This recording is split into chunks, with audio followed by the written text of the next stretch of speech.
Subscribe कीजिए हमारे channel को और बेल आइकन को दबाइए हमारे लेटेस्ट वीडियो सबसे पहले देखने के लिए। नमस्कार, SP learning hub online platform पर आपका हार्दिक स्वागत है। जैसा कि आप लोगों को पता है, आज से 8वीं बोर्ड की परीक्षाएं प्रारंभ होने जा रही है। तो आप लोगों को पता होगा कि एक योद्धा जब युद्ध क्षेत्र में जाता है, युद्ध क्षेत्र के लिए प्रस्थान करता है, तो अपनी संपूर्ण तैयारी के साथ और अस्त्र शस्त्रों के साथ अपने युद्ध क्षेत्र पर प्रस्थान करता है।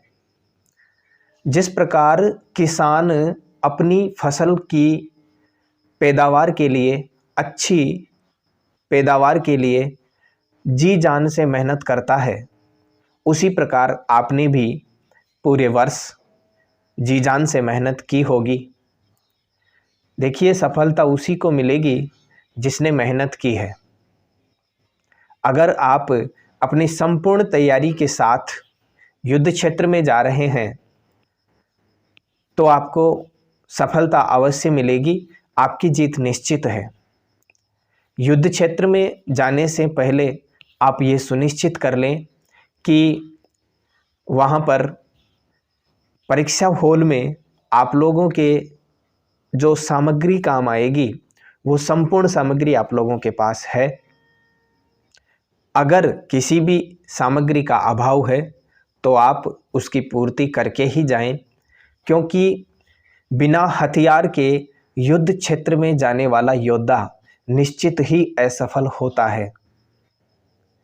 तो आप लोगों के लिए पूरे साल भर की तैयारी के बाद में, युद्धाभ्यास के बाद में आप युद्ध क्षेत्र में पधार रहे हैं, तो अपने संपूर्ण तैयारी के साथ अपने जो अस्त्र हैं, यानी कि परीक्षा हॉल में काम आने वाली संपूर्ण सामग्री को साथ में अवश्य लेकर जाएं, ताकि किसी दूसरे विद्यार्थी के सामने आपको झुकना ना पड़े। हो सकता है आपको कोई विद्यार्थी आपकी हेल्प नहीं करे, तो किसी के भरोसे नहीं जाएं। अपनी संपूर्ण तैयारी अगर आप कर चुके हैं तो युद्ध क्षेत्र में काम आने वाले जो अस्त्र हैं वो साथ में ज़रूर लेके जाएं। और जैसा कि आप लोगों को पता है कि जो हमारी आस्था है, हमारे इष्ट हैं, वो हर क्षेत्र में हमारे साथ होते हैं।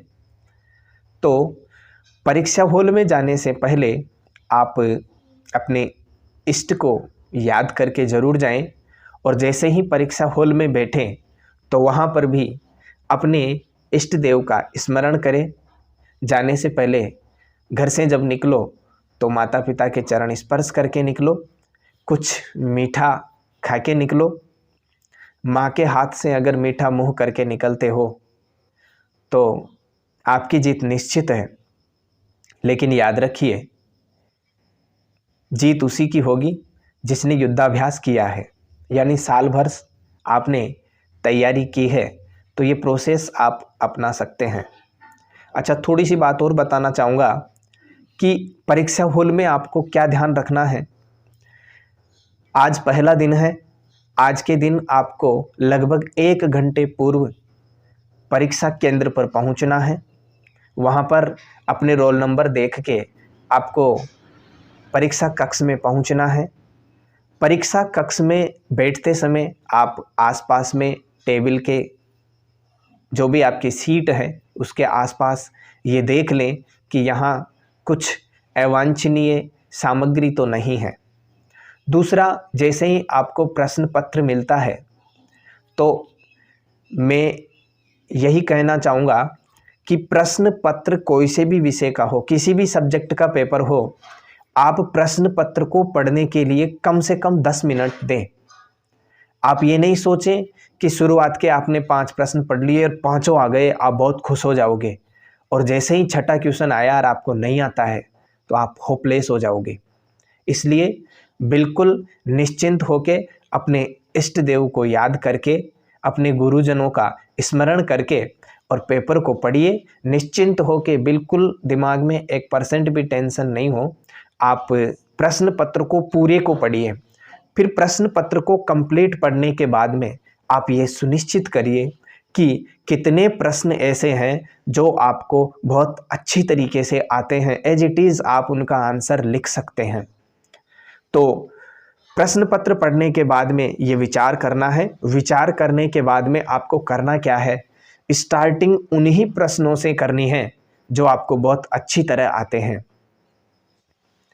और मान लीजिए प्रश्न पत्र पढ़ने के बाद में आपको लगता है कि पूरे प्रश्न पत्र में मात्र 5 क्वेश्चन ऐसे हैं जो आपको आधे अधूरे आते हैं, तो उन प्रश्नों को आप अंत में करें, क्योंकि स्टार्टिंग में अच्छे प्रश्न होंगे, प्रश्नों के आंसर आप बिल्कुल एज इट इज लिखते हैं तो सामने वाले पर उसका इम्प्रेशन बढ़ता है। लेकिन अगर आप मान लीजिए जैसे पहला क्वेश्चन कर रहे हो और वही गलत है तो उसका नेगेटिव इफेक्ट पड़ता है। तो आप ध्यान रखिएगा। प्रश्नों को सोल्व कैसे करना है ये मैं आपको बता चुका हूँ, और प्रश्न एक भी नहीं छूटना चाहिए, प्रश्न सारे करने हैं, क्योंकि प्रश्न से रिलेटेड कुछ ना कुछ तो जानकारी आपको होती ही होती है। तो सबसे पहले तो वो प्रश्न करने हैं जो आपको कंप्लीट आते हैं, बाद में उन प्रश्नों को करना है जो टूटे फूटे यानी जिनका आंसर आपको कम आता है, करना उसको भी है, छोड़ना एक भी क्वेश्चन नहीं है। और प्रश्न पत्र कंप्लीट होने के बाद में आपको जो कॉपी का पेज होता है उस पर अंत में समाप्त या एंड लिख सकते हैं, अगर आप चाहें तो अच्छा रहता है। लेख का थोड़ा ध्यान रखें, जल्दबाजी बिल्कुल ना करें। ये नहीं है कि आपके पास समय कम है, आपके पास समय खूब है अगर आप सही ढंग से प्रश्न पत्र को करते हैं तो। हड़बड़ाहट बिल्कुल नहीं करना, बिल्कुल शांत चित्त होकर के प्रश्न पत्र करना है, क्योंकि 8वीं बोर्ड का जो प्रश्न पत्र होता है उसका लेवल बिल्कुल स्टूडेंट्स के अकॉर्डिंग होता है, ज़्यादा हाई लेवल इसका नहीं होता है। तो आप होपलेस नहीं हो और घबराए नहीं। सबसे बड़ी घबराहट बच्चों की ये रहती है कि 8वीं बोर्ड का पेपर है, पता नहीं बोर्ड में कैसा पेपर आएगा।